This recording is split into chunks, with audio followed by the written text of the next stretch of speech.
Hello, everybody, and welcome to a brand new Record Club episode of the Jams and D podcast, where we spin the gems full of tea. And today we are talking about Morgan's recommended album of the week, which is Jimmy Eat World's Clarity. Morgan, why don't you tell me a little bit about Clarity by Jimmy Eat World? Jimmy Eat World are an emo band originating from the Arizona area. They released two albums prior to this, one a self-titled debut and the other Static Prevails, middlingly successful. So it's safe to say that Clarity was truly their breakthrough moment, not in the mainstream, but in the hearts and minds of emo fandom around the United States and the world at large. It's one of the go-to emo classic albums that one would list when asked, up there with Sunny Day Real Estate's Diary, American Football's album, same year. self-titled. Oh, wow. The Get Up Kids, Something to Write Home About. It's pretty much at the same level of classic perception. And part of it is that it's just such a vast album, relatively speaking, that there's a lot to unpack and dive into and sort of explore why it is regarded the way it is. Because at this point in time, Jimmy Eat World are regarded as the guys who did the middle, real big power pop punk pop rock anthem in the early 2000s, and it's kind of where anyone not outside the world of emo and just sort of rock music in general, even, that's where their knowledge kind of stops. But it's interesting to unpack Clarity as the point just before that, and really the reason they got signed to a major label and then exploded in 2001 with Bleed American and The Middle. Yeah, Bleed American, an album that is having a significant 20-year anniversary this year. I mean, we could easily have very interesting and dense discussions on that record as much as this one. But I think, not that it was ever like a choice which to recommend, really. I think, Morgan, you always knew that this was the one to really dig into. But yeah, so one piece of context also I want to add with this record is that it marked I think it was the first. Oh no, he also produced Static Prevails, but it continued in a series of collaborations with producer Mark Trombino, who was most notably the drummer for the legendary, revolutionary post-hardcore band Drive Like Jehu. An incredibly influential musician, and also an incredibly influential producer in the world of, I guess, pop punk, generally speaking. He has produced records for bands like Blink-182, The Starting Line, All Time Low, a number of sort of legendary bands of this era. But I think in terms of production, he's probably best known for his continuing work with Jimmy Eat World. He produced Static Prevails, he produced this record, he produced Bleed American, he produced Futures, and then later on he would reunite with them to produce their album Invented as well. So they've made a series of collaborations with this particular producer. And what is so great about having a producer who's rooted in the world of post-hardcore is that he allows the band to achieve a certain heft in their sound and a certain weight that really elevates them and makes their music particularly primal and aggressively gripping and grabbing, which is a nice counterpoint to a lot of the sentiment of singer-songwriter frontman Jim Adkins, which he is often writes in a very kind of sentimental tone. So there's an interesting set of dynamics throughout this band between a lot of really chugging, heavy, propulsive emo, and that also other side of emo that is encapsulated in those other contemporary bands of the time, like American Football, where it's very tender as well, and longing in a big way too. So Clarity, and Morgan's right. Like Static Prevails was a good album. I haven't heard it, but I understand it's a good album. But Clarity was really the moment where they arrived in multiple senses, and So I heard this album. I got into Jimmy Eat World as a teenager. I was getting into a lot of bands of this ilk.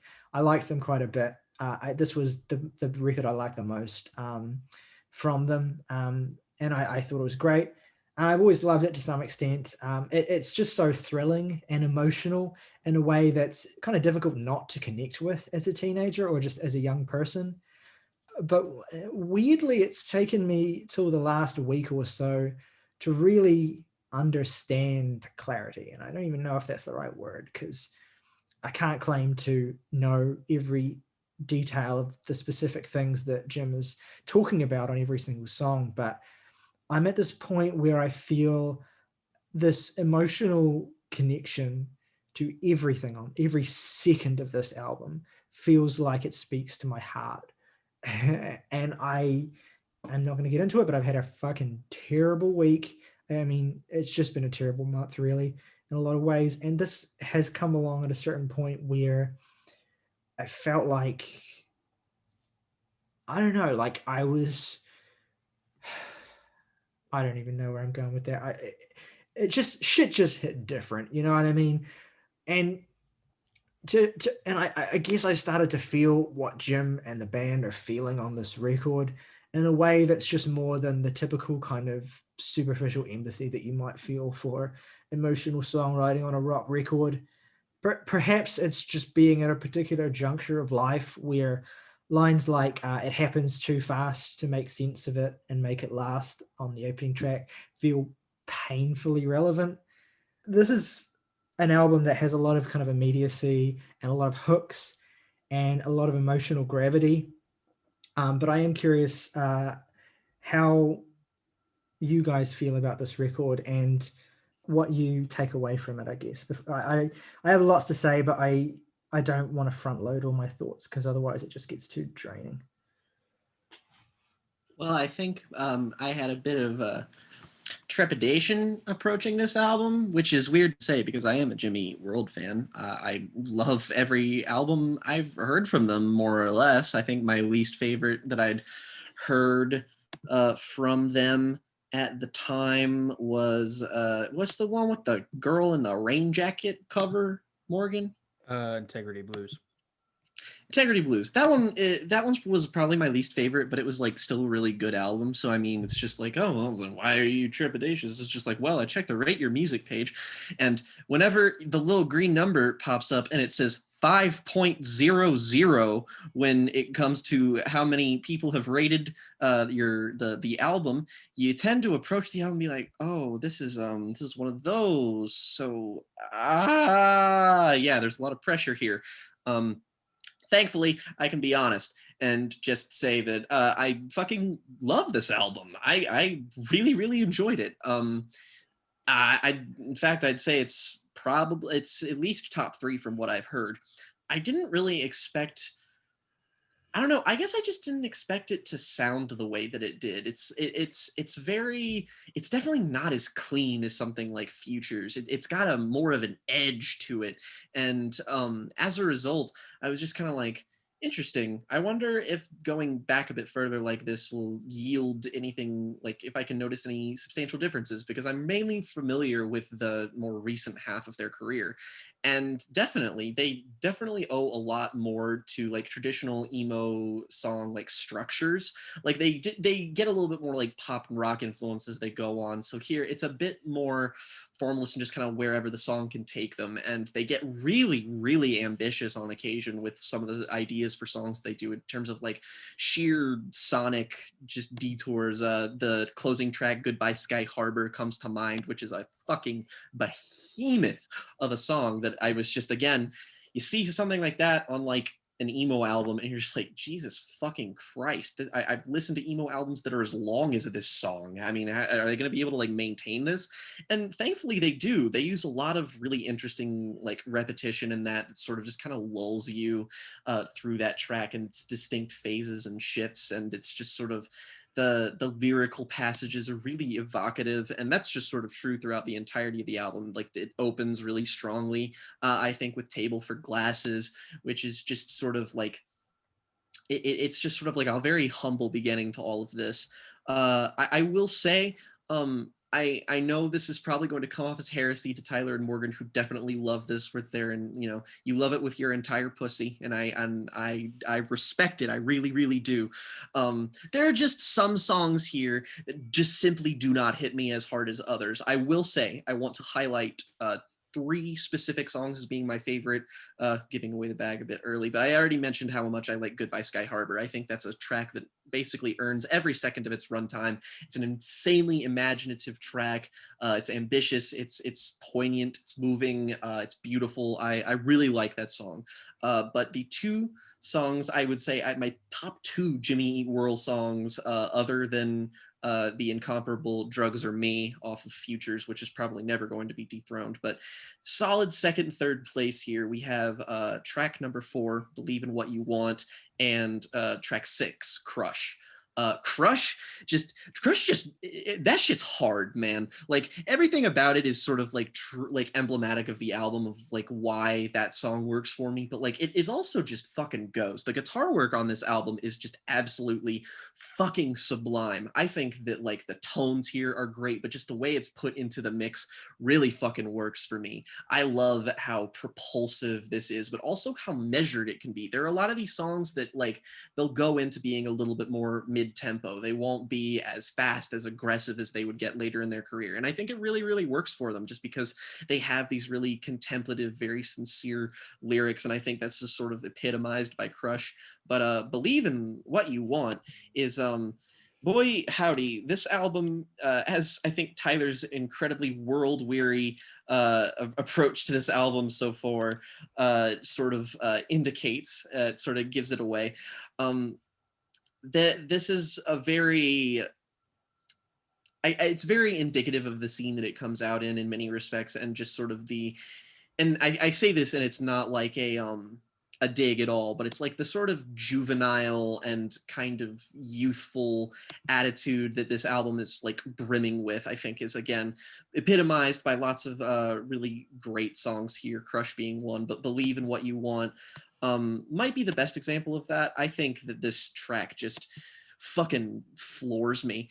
Kind of mission statement. It's sort of kind of got that quality that Tyler mentioned of being like a song that's sort of like aware of like the song and like the scene that it comes up from. I feel like this is a song that's just sort of about living, like as a band, just sort of like that moment to moment and trying to put everything you are and everything you believe in into just these specific like performances, and just like living as these kind of people and having to go and like not necessarily having like a bedrock for your life. You have lines like, well, please keep it in sight, what makes you care, you have it always, spinning and spinning, do you believe in what you want? Just like, and it's delivered with such passion. Like the fucking like the vocals on this entire album just fucking, they're belted, they're melodic, they're very, very accessible too. Like that's why I would say that this is a great window into the genre. Like if somebody was looking to get into this as a genre, I think that like the vocals here and the just instrumentation and everything else, but it's like it's very friendly, it's very inviting, even if this is a bit more of a measured album. In terms of just like parts of the record that I'm not totally sold on, I'm sure that this is going to get like a bit of a counterpoint, but my least favorite song is definitely not a bad track or a track that I don't enjoy, but the kind of brief 12:23:95 is just it's just not as substantive as the rest of the tracks here. Like it's a pretty big gap between that and even the other lesser songs on the record for me. It just doesn't really do much or serve a purpose. And I could be missing something in the narrative here or something in terms of like what this song means, but it's just there's not much to glean here. I mean, what I'll say is that if you're going to pick a least favorite that's going to irritate me the least, I guess that's the one. Well, I mean, hold out. I will say the weakest part of the album for me is kicked off by that. 10 and Just Watch the Fireworks are great songs, but they definitely do not hit me as hard as the rest of the album does. And it also just doesn't help that for me, This Is Heaven, Blister Clarity, and Goodbye Sky Harbor is like the fucking like just the peak, the fucking pinnacle. But I will say it's not an unrivaled stretch, because the other great stretch of the album is Believe in What You Want, A Sunday, and Crush.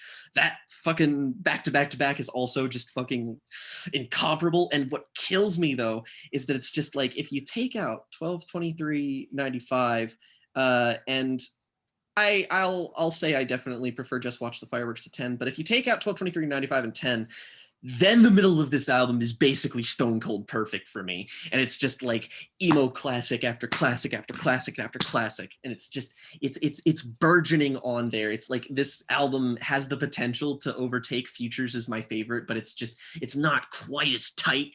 But, you know, I'm still pretty much in love with it, and I want to be able to live with it a little bit longer. I'm sorry that I'm apparently bad enough to evoke laughter in people. But I'm not it's a great album.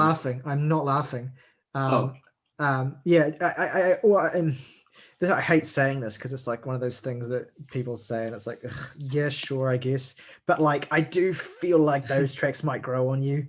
Yeah, they totally have the potential to. Like, I have them at like, I rated them all and they're at like 7s. So it's like, they're not, I don't like not enjoy them. They're great songs. It's just that, you know, I'm not going to pick them over A Sunday. Like, I think listening to you speak about the record, how I want to describe this album as a whole, and like, because I've got a lot to say about the songs, but like how I'm going to like frame it is kind of starting to click into place in my head. So I know we do a back and forth thing, and I'll probably will do a bit of back and forth, but I think I'm going to save most of my substantive thoughts on this record until everyone's spoken, just for the sake of not overwhelming the discussion, I guess. But yeah, I do understand where you're coming from. Like, this is, again, an example of a time where I was like, yeah, this record's pretty great, but it just, sometimes albums like this don't fully connect until a certain point, and God knows why that is. But I did post in the Discord earlier this week, like, if this is your first time listening to Clarity, give it a few spins and see if that makes a difference as well. Because I think some of its strengths lie in how it kind of reveals itself with time. It's both like immediate. No, totally. It definitely improves upon re-listen. It's just that it never, like, I guess there was never a shift in my appreciation for the tracks, but I definitely like got an easier grip on even the songs that weren't like, oh, I'm head over heels for this song. But it's just like I was able to develop a relationship with it better, I guess. But so you're definitely correct in that respect, and I totally could see that happening. Well, I've been thinking a lot about why this works for me, and what specifically about it makes it so emotionally impactful for myself. And I came to the conclusion that I found it emotionally impactful in the same way Coheed and Cambria's first album, The Second Stage Turbine Blade, is an emotionally impactful album. Mainly in that what I find so compelling about this album is mostly stated by Jim Adkins in his own description of the first song, Table for Glasses, as a song about finding your own meaning.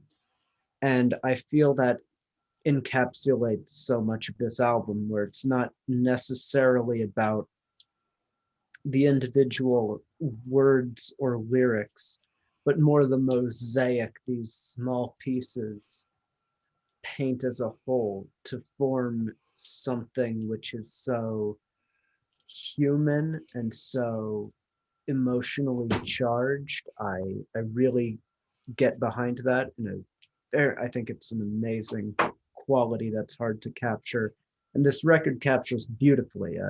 An aspect of the production of this album I do want to highlight is I love the way the drums sound on this album. There's a real satisfying smack to every percussion hit across this album, and that's most definitely due to the fact that the producer was a drummer himself and knows what this is supposed to sound like. But I think it brings a real energy, a real harmony to the songs.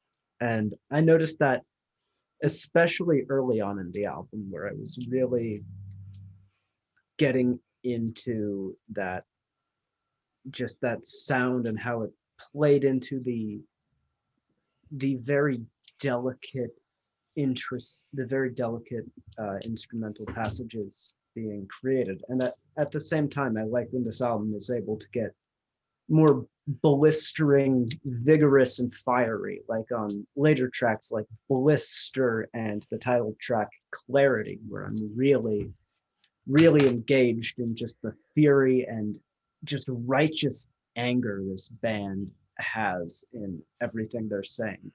And I think to balance those two aspects and kind of, in a way, almost transition between these two emotional tones across the record is done particularly well. I will say I'm a bit in Jake's camp, thinking songs like 12, 23, 85 are not as amazing as other points on here. I wish there was maybe a little more to the writing there, but I still thought this was a rather successful album at the goals it tried to accomplish. I mean, I do think that song is intentionally designed as something of an interlude in the center of the record that kind of bridges two distinct halves of the album, and I'll get into what I mean by that later in terms of that distinction. But I find this song, even though like if I had to rank the songs on the record, it probably would go at the bottom just for that reason. I do find this song incredibly moving, and I find it moving because of the sparseness, because of the fact that there are so few lyrics in it. There's 4 lines in this song. I didn't mean to leave you hanging on. I didn't mean to leave you all alone. I don't know what to say. Merry Christmas, baby.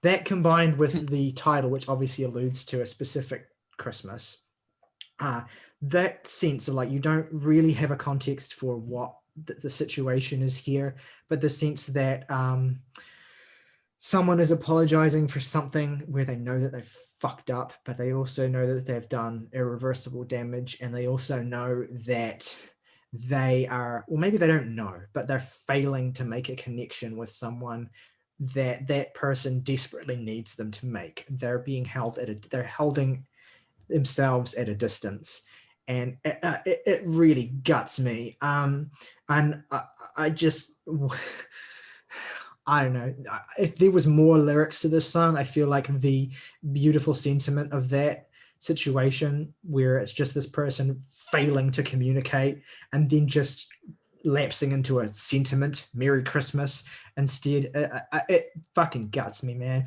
I also will say to this track as well that I think it also provides a really nice moment on the record for Rick Birch's bass work to shine. The bass playing is universally great on this record, as I mean, August has already commented on the rhythm section in terms of the drums. The bass work is excellent too, and you get a real chance for that to take center stage in this track too, which is another reason why I value it. I don't think I'll get into it, and surprise, surprise, I don't think there's a single less than essential moment on this album, but that song in particular, I definitely see get some shtick, so I wanted to stand up for it a bit. My defense of it is that I just love the atmosphere it makes, and I love what little writing there is. Just I find it deeply evocative. I also want it noted that while I was in the bathroom during Jake's segment, I texted him chastising him about his 10 and just watch the fireworks takes. I'll get to that, don't worry. And I asked him to tell you all that I was chastising him from the bathroom, which he did not do. So I didn't get that text. I don't think I got that text. Oh no, never mind. I just didn't read that last one. My bad. Okay. Well, we've set the record straight now. So anyway, it's a great album. The thing that really took me by surprise about it is the sound of it and the style of writing, which combine to make this much more less direct but moody and like heavily aesthetically like a cloudy day where you feel like it's about to rain, but it's not raining yet, and you're like walking through the park and you can feel the static in the air and you can feel the coolness, but it's not, the clouds haven't broke yet, and that's what the album feels like for an hour, and it's glorious. The best track for me to highlight this quality is track 9, Just Watch the Fireworks, which is 7 minutes, beautiful vibes.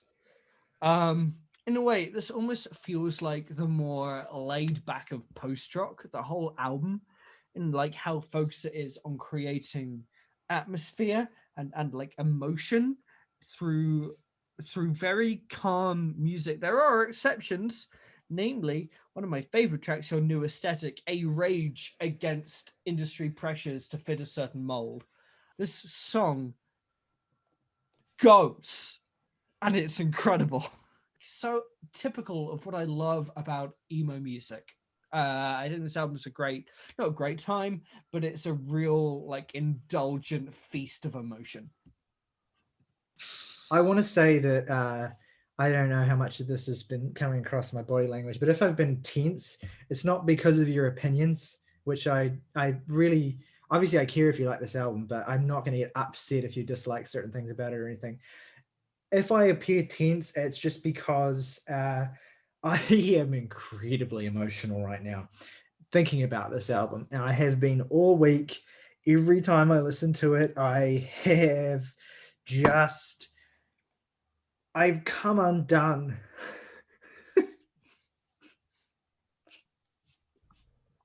This fucking record, man. It's fuck.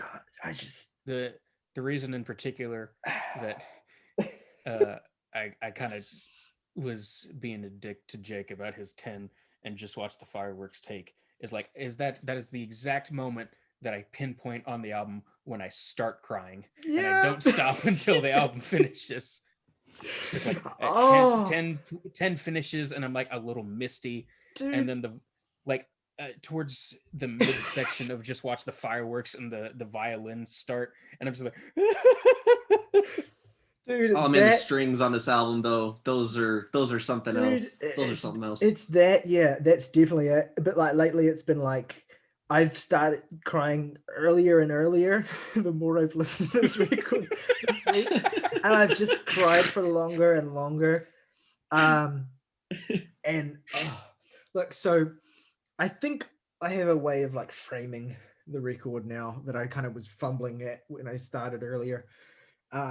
So basically, Clarity is an album about being at a crossroads in your life, at a point when you're kind of, a young adult and you're growing up and you're at a crossroads in your life. And there are two specific kinds of crossroads that the record touches on. And I love that August brought up the malleability of the lyrical interpretation of this record, because that's definitely a feature of it that Jim has spoken on. He's wanted to not explain too many of the songs in detail because he'd prefer people and get their own interpretations from it.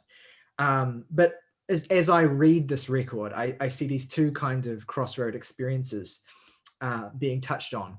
And they're touched on directly in the first half of the record in one particular kind of life crossroads, and another kind in the second half of the record. Although such is the writing that you could read these interpretations into any track on the record, I think. But basically, one that has already been touched on is this notion of this meta aspect of being in a band, being in a particular scene, putting your artistic effort and life and feeling into everything, and thinking about how to reach people and trying to deal with certain expectations of who you are going to be as an artist, who you are going to be as a band, the desire for success, even if the scene you're in regards that desire as taboo.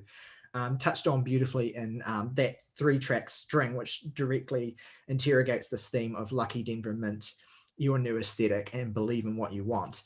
The best of those three, I mean, it's really difficult to pick, but I probably even agree with Jake that the best of those three is Believe in What You Want, because it's the song that interrogates this most directly. And I think that you get the clearest sense of that being what the song is about. Lines like, put your trust in simple acts, make the flyers, get them up all over town, and don't kid yourself, you know it's for money. Please keep in sight what makes you care. You have it always. This idea of either speaking to someone who wants to attain success, or more likely kind of speaking to oneself, or being the voice of someone speaking to Jim and to the band. You cannot waste a single night. What you ignore is priceless to me. Is a great line as well. And then I like the kind of sarcastic quality of Lucky Denver Mint, where the chorus is, "You're not bigger than this, not better. Why can't you learn?" This idea that the desire for success, the desire to increase your reach, is regarded as like, a tall poppy thing, where you're being too greedy. That's the perception that's thrust on that. And I don't like looking ahead when you're talking about a record, a certain album to create. I don't like looking ahead to subsequent records. I like talking about the record in the context that it came up in. But this whole theme obviously has a certain relevance when you consider the trajectory of the band with their next record, that they actually were working towards making that leap. And I think that gives an added potency to these kind of more meta aspects of these songs and what they're about. So the band is at a crossroads. They are crossing over there at the creative peak, but they're wrestling with the desire of how to realize their identity as a band and how to reach as many people as possible. There's this decision that you have to make about your artistic future and that sort of thing. And the other kind of crossroads that this record deals with is the end of a relationship. Specifically in the second half of this record, you can read just about every song as being about a breakup or about some kind of moment where a decision to move forward in a way that's tough has to be made. These are the kind of two general kind of examples of a crossroads, but there's other kind of readings you can apply as well. I think with another standout from the first half, A Sunday, which is one of the most emotionally moving songs on the record. Jim sings in second person to a character who is at a crossroads in her life and needs to make a serious decision to save herself. And this is another layer of depth to the record. Sometimes the crossroads you're at in life are not just about your identity or your future. It's about literally figuring out what you need to do to stay alive. And that's an aspect of some of the songwriting of Jim that I find particularly affecting, especially on a song like Drugs Are Me from Futures. This is kind of like a sister song to that, I think. And you get that in lines like, learn as the drugs leave, learn as you lose it. Because when the hopes that you have carried fall out from your hands and back to the ground, live with that. And basically that's this idea that this person who is being sung to in the song, specifically, like there's the line, as I drive back, there's 36 less hours. I have to change the course I send myself. I have to live with that. And that chorus of the haze clears from your eyes on a Sunday could, there's a lot of lines in this record that could either be interpreted in a kind of positive, hopeful way, or in a kind of beautifully dark and tragic way. And I think that climaxes with Goodbye Sky Harbor as well, which I'll get to. But yeah, the haze clears from your eyes on the Sunday could be this moment of necessary realization where you have to take a difficult step and move forward. Or it could just be like, waking up in your own drug-induced filth and, realizing how pathetic your life is and how powerless you are. There's a sense of that powerlessness, but there's also the suggestion of being able to move forward. And again, it comes down to having to make a difficult choice, which is a theme that, again, Jimmy Eat World touch on a lot in their music. Self-improvement, is a big theme of Bleed American as well, and a lot of their music. And it comes through in a really poignant way on this album. So I touched on why I like 12/23/95 as this kind of interstitial piece in the middle of the record that bridges these two sides that are broadly about these two different kinds of crises.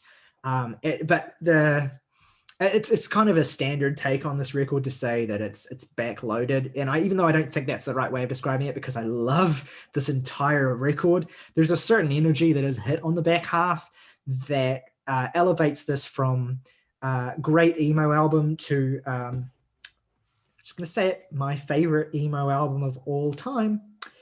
And it kicks off with 10, which I am, and I'm sure Morgan will too, I'm going to come to the defense of. I think this is one of the most underrated songs on the album. And I say that because it's a song that I underrated for a long time myself and thought, it's good, but I'm waiting for the fireworks. But recently, like really looping this album this week and actually digging into the lyricism, it really kind of affected me in a way that I wasn't expecting. It has some of the hardest hitting lines on the record. I think there's one particular couplet that just destroys me. It feels like a personal attack. And that's the lines, "The feelings change so fast, safety scares them away. I can't bring myself to say it. It's my own advice I need." And God knows, and I don't like it. Yeah, exactly. God knows how many times in my life where that has applied to me, where I'm at this point where I'm great at helping other people. I'm great at giving advice. And then I'm fucking terrible at taking it when I'm in the same situation. And the feelings change so fast, safety scares them away, indeed. And then that harmonized chorus of this song is so simple, but so effective. It's 3 words: blame no one. And that is another lesson as well that Jim Adkins tries to teach you, is that, I mean, obviously sometimes there is blame to be apportioned, but to focus on that, to zero in and dedicate all of your energy to that, is to sink even deeper into the spiral. You cannot focus your energy on blame. You have to focus your energy on moving forward. It hits like a gut punch. It's a difficult piece of advice that I have dished out and not taken in a lot of moments in my life. And so the feelings change so fast. Obviously, the theme of breakups is touched on, or suggested there as well, and in other parts of this song too. That refrain of "our weakness is the same, we need poison sometimes." Oh, fuck me. It's not like fucking Shakespeare, but it's fucking enough. You know what I mean? It's just unbelievable. But then you get to just watch the fireworks, and it's like you are in this car that has like the most gears of any car you've ever driven in. But all of a sudden you're on the highway and you discover a new gear. You just move into it and you stay in that amazing gear that's just been invented for, like, I guess, over half an hour, or however much of the record is left at this point onwards. Just watch the fireworks begins what is, in my opinion, the best consecutive sequence of songs on any emo record ever. I will put fucking my life savings on that shit.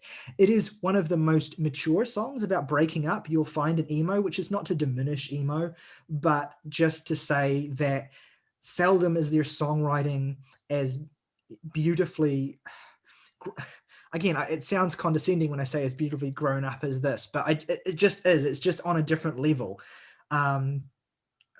It has these swooning strings that just put me in a puddle of tears, as Morgan's already said. And I love the way the song escalates and builds as well. That chorus of "I promised I'd see it again, I'd promised I'd see this with you now." I don't even need to unpack that. As soon as the song starts, in fact, and he says, "Here you can be anything," and I think that scares you. I'm like, I'm like swallowing in my throat. I'm like, oh, okay. You're coming. You're trying to kill me. That's what you're doing. And I love the way that the song, even though it's kind of one of the more lush and pretty songs on the record, there's a kind of sense of desperation that escalates across the 7 minutes of this song as it goes on to the climax of this song, which is Jim is just howling as long as it takes, over and over and over again. And I feel like he's desperately trying to get across that there is a point in continuing and persevering with living when you're at your lowest. You have to remember, as long as it takes, and sometimes it will take a fucking long time, as long as it takes. I'll stay up as late as it takes, as long as it takes. Just enough so I can hear you. It's like, it reminds me of another one of my favorite songs, which is Julian Baker's Hurt Less, which is the song about, having to rely on someone to keep you from, absolutely spiraling and maybe even dying, and being conscious of the fact that you don't want to abuse that fact that you have them.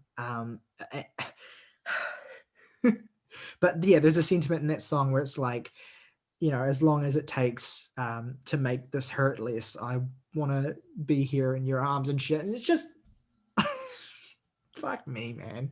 Just stop it. This is stupid. And how am I supposed to continue this emotional energy?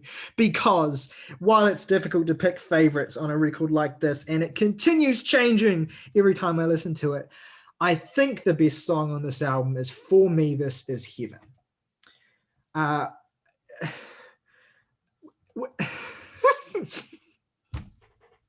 me.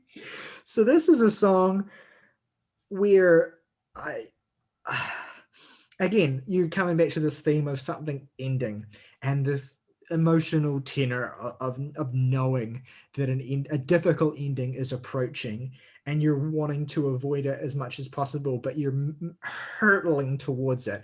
And the emotional arc of this sequence of songs, where it continues that feeling of hurtling towards an ending until you're finally inescapably there on the title track, is just barreling in its emotion and just mountainous. The lyricism on For Me, This Is Heaven is equally heartbreaking. The first star I see may not be a star. That is as beautiful a way of describing the reality of love and the experience of love, and how it can be this beautiful thing, this deceptive thing. I feel like there's an understanding in this series of breakup songs that while the end of a relationship is a bittersweet and sometimes awfully upsetting thing, it's not always a tragic thing either. And a relationship needing to end doesn't necessarily mean it then has to be colored with this dark emotional tenor when you look back on it. It can be a valuable experience for the both of you. Even though it had to end, and that feeling is imbued in a lot of these songs, and that's kind of the maturity aspect of the subject matter that I was talking about across this album. It's not just we're breaking up and my heart's broken and I want to fucking die, which is a valid way of expressing a breakup emotion, and is communicated beautifully on my other favorite breakup record, which is The Midnight Organ Fight. But here it's just a little more complicated, and it's a little more true to the vast majority of my experiences as well, which is like, this thing has to end, and it sucks. It really fucking sucks that it does, but we both know that it has to. And the vocal delivery on For Me, This Is Heaven, it's so fragile in a way that I feel so deeply. Like the way that Jim sings, and the time, such clumsy time in deciding if it's time. I'm careful, but I'm not sure how it goes. You can lose yourself in your courage. It's that tenderness of that terror of approaching that moment. When the big hand goes round again, when the time we have now ends, can you still feel the butterflies? Can you still hear the last good night? And the mindless comfort grows when I'm alone with my great plans. And this is what she said gets her through it. If I don't let myself be happy now, then when? If not now, when? Fuck me, man. And then when he sings in the bridge, it's like, I close my eyes and believe wherever you are, an angel for me.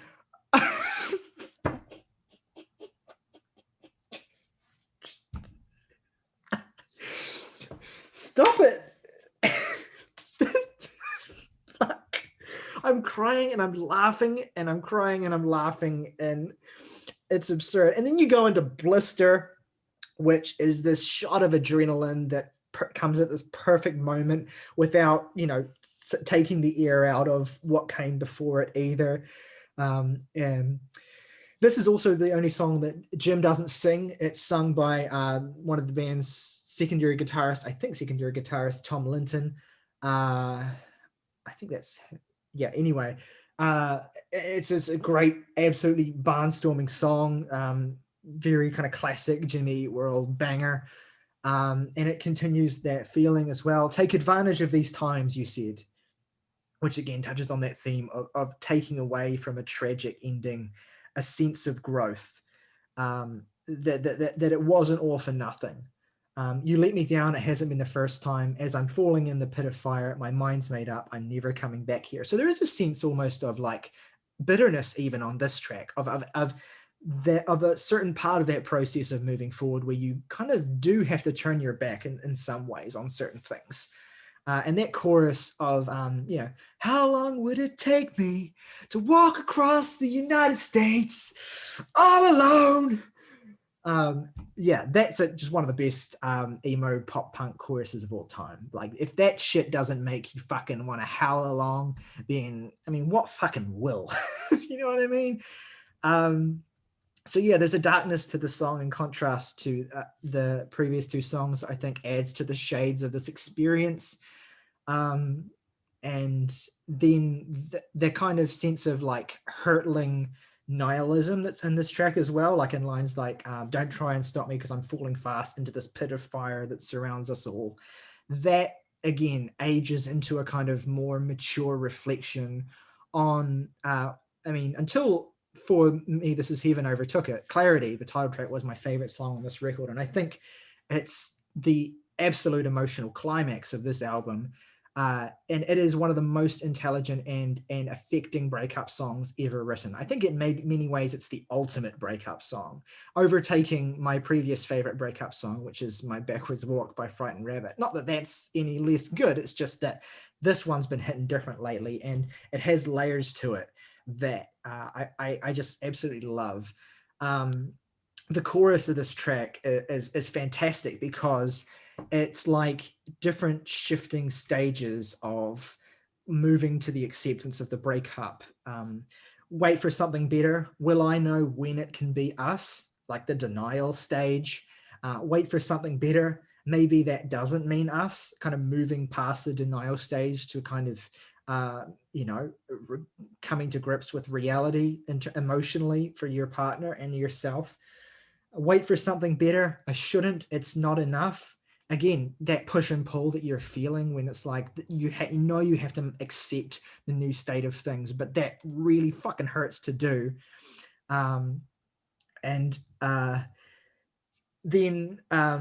Then the final part of the chorus, pull one excuse from another. This time it means stop. Like that final realization is just leveling. It's emotionally incredible, and the vocal delivery on this track, the heaviness of it all is just astounding. I can't tell you how many times I have, when the flat has been empty or when I've been in my car, I have just screamed. I don't know how, but I know I want out. What a fucking line. That's basically it. It is a beautifully complex emotionally, but also just ridiculously hard-hitting and cathartic song that I cannot say enough good shit about. And then so the tortured breakup process, and again I'm sure you could read this in a metaphorical way as well, as being about a lot of any particular other having to come to grips with a necessary change you need to make in your life. But the tortured breakup process that is tracked across the back half of this record reaches a bittersweet ending in Goodbye Sky Harbor, which in many ways is like an extended epilogue for the album following the climax of that title track. This entire song is lyrical allusions to John Irving's book, A Prayer for Owen Meany, which I haven't read, but it's that book and scenes and lines of dialogue from that book are transposed into a distinct scene of a final goodbye, either from one person at the end of a relationship to their now ex-partner, or from one person to the world, or from one person to their baggage, or from one person to something they have to cut themselves loose from. And then the closing lines of the record: here I am above palm trees, so straight and tall. You are getting smaller, but still I see you. Still I see you. I cannot put into words what those last lines of the album mean to me, how they cut right to my heart, ending on that final note of still I see you as being ambiguous. It's either hopeful that there is something to hold on to in your most distant final moments, or it's tragic that this person will never escape their past. They will still see it no matter how far they go. I find myself thinking a lot about these lines during the extended instrumental passage that follows, and I think that's intentional. That instrumental passage is, I mean, you could debate the reasons why it's included, but I think one of them is to really get you to spend some time reflecting on the emotional roller coaster that this record is, and that final line in particular.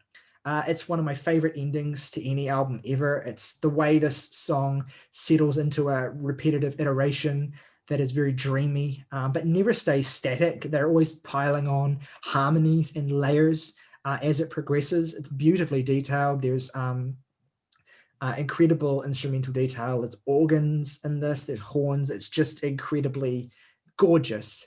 And then the way that everything kind of drops out except for those harmonies before the song sort of glitches into an ultimate destructive spiral. Combined with the lyrics and the reference in the title to Arizona's Sky Harbor Airport, when I listen to this track, I almost picture like rising into the sky, moving higher and higher away from the ground with every minute that passes, becoming more and more isolated, but also more and more free from the things that were holding you back. When the song glitches out into its pretty conclusion, which brings back the bells that were last heard on A Sunday, it feels like you've broken into space and are still moving, entirely free of anything that has tethered you. Or maybe this break is more that you're plummeting back to earth, falling to your death, but you at least got to experience that ultimate freedom in your last minutes. I don't know. I haven't settled on which of these two broad emotional interpretations I have for this instrumental section, but it really gets me. I listened to this song probably like 20 times this week, something stupid. It's such an achievement. It's one of the most incredible endings to any album ever. It's indescribable. And basically that is the point where I'm at. The more time I've spent with this record, the more convinced I am that this is as perfect a piece of emotional art as I've ever experienced. And I don't expect, nor am I disappointed if people don't feel that level of excited about it. I mean, why the fuck would I expect people to feel like that hyperbolically, emotional about it? I don't mind that it's just a really good album or just a great album. It's fine.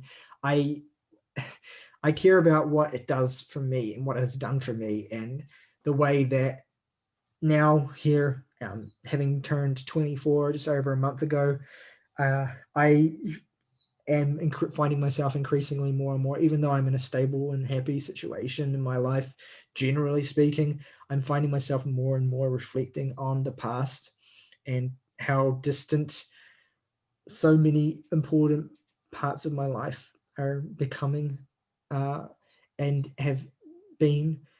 And I don't know, this is the one, man. This is the one. Truthfully, I knew you would say pretty much everything I wanted to say, and you did. And really, the only reason I had for this was just that I wanted to feel like I shared something with you all because I knew that Saoirse, Jake, and August hadn't heard this, and that they needed to. So as a sort of last minute decision, I think just this time last week, I decided to swap this out. And ultimately, yeah, I won't really belabor any points because Tyler has put it so wonderfully and frankly messily, which is exactly what this merits. As of recording this, this is my 25th favorite album of all time. I first heard it my first semester of college, which I've talked about several times on this show as both a massive crossroads in my life and a hugely important time of music discovery. This was one of the albums, along with Futures, that I heard in that time that hugely affected me. It's, to me, it is the emo album, and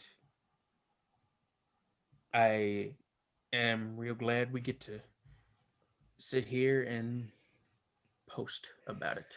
I think the fact that this record's been a kind of universal hit with five of us, despite the fact that it's an emo record where the emotionally charged nature of it is a very big part of the appeal, and that that could result in it potentially not necessarily connecting with everyone. The fact that it has, I think, speaks to how intelligent a record it is, how beautifully layered an album it is, and how the really kind of the emotional tenor of it is so just it transcends any particular experience or situation, and it just speaks to you directly, person to person, and it says, I understand whatever the situation is. I get it. Yeah. And it's really great that you invoked Frightened Rabbit, because that's exactly how I feel about their music. Yeah, I mean, fucking this album having a physical and psychological effect on me, and me also being a Frightened Rabbit fanatic. How do I reconcile these two things? Even though even though I'm obviously not like as I'm not as emphatic as Morgan and Tyler's, the thing is about albums like this, you gotta fucking live with them. As Morgan beautifully said one day on this podcast, however fucking long ago, he said the words, "You have to let this soundtrack your life a little bit," and that's it. That's it. Yes, that's it. You're spitting. I mean, the thing is, the title of this album is so perfect because it engenders a sense of like, if you've had a great session of crying, you feel a real sense of awareness of yourself and your emotions. Yeah. Post-cry clarity. Yeah. I was avoiding the pun. Thank you. Y'all know what I'm invoking.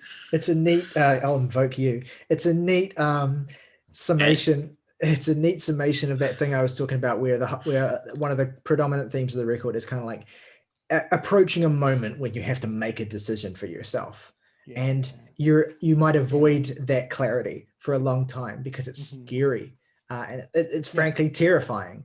But there is a catharsis in accepting it as well.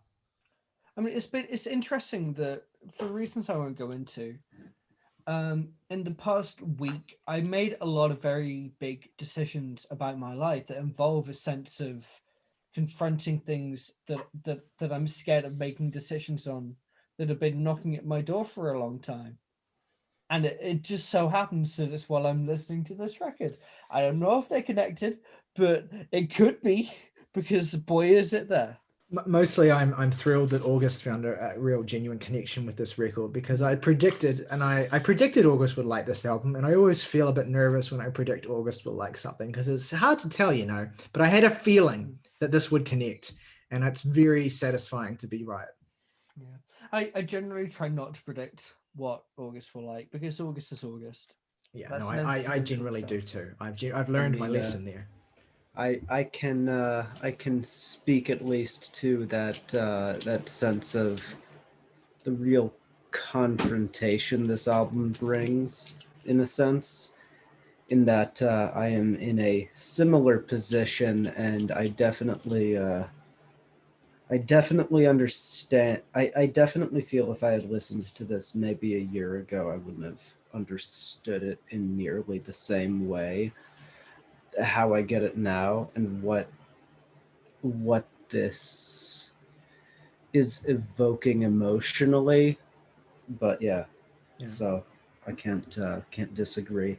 You're at the ultimate crossroads. You're at the point where you've graduated high school. That's the biggest crossroads of anyone's life. And that's yeah. Yeah. It probably won't surprise you to hear that the first time I heard this record was when I was actually was I think I was actually 17 or 18 when I first discovered this band. And yeah, that was the time where I was deliberately seeking stuff like this out. And it's funny to me that I made a connection with it then, but that it feels like so much more now. I don't even know what that says about me, but sometimes shit be hitting like that. Yeah. Yeah. And on that note, And on that note, Venus. Venus. Favorite tracks and ratings, Jake. Hell yeah. My 3 favorite tracks are Believe in What You Want, Crush, and Goodbye Sky Harbor. Least favorite track is 12/23/95, and this album gets an 8 out of 10. Well, favorite tracks are Table for Glasses, Clarity, and Goodbye Sky Harbor. Least favorite, same as Jake's, being 12/23/95. It gets an 8 out of 10 from me. Yo! Morgano. Just fucking the whole thing. Ate the whole plate. I'll say just watch the fireworks, 10, and Clarity. Least favorite, no, 10 out of 10. My favorite tracks are. I'm going to say Lucky Den for Mint because that's been a favorite track of mine for a long time. I know it's like a normie take, but who gives a shit? It's a good take. Good, great fucking song. So Yeah, thank you. Just watch the fireworks and Goodbye Sky Harbor. Why would I give the least favorite track? Why would I do that? It's getting an 8.5. If I had to pick 3, they would be for me, This Is Heaven, The Clarity, and Goodbye Sky Harbor. Like, it just pains me to not pick anything from the first half of the record, but it's just the way it is when you only have 3 spots. Least favorite track, Chinese Satellite. Fucking 10 out of 10, obviously.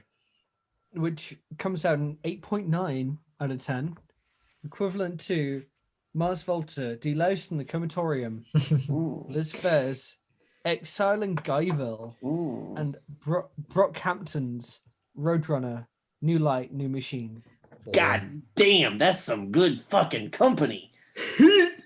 But anyway, our next week's Record Club review is Saoirse's recommendation. Saoirse, you are recommending? I'm recommending 4 of Hours by Great Grandpa. Oh yeah, yes, very, very important record. Oh my god. I thought. And I put this. Yeah, no, it's just like, oh, well, we won't have another heavy stone. week or anything. Look, I put I just by accident Fuck. completely, and I put this in the Discord, but I didn't see anyone acknowledge it. But when we record, it will be a day after the year anniversary of our first ever recording session. That's beautiful. Oh my god. Yeah. Oh yeah. That's a lineup of some things there. Yeah. So yeah, that we're going to be reviewing the great indie rock record from 2019, 4 of Arrows by Great Grandpa. A bit of a record. I don't know if that video will get much attention, but if you haven't heard that record, then you should definitely go and check it out. It's very good. Obviously, that's why we're talking about it. So yeah, stick around for that, and yeah. As always, Rock Over London, Rock On Chicago, John Deere. Nothing runs like a deer.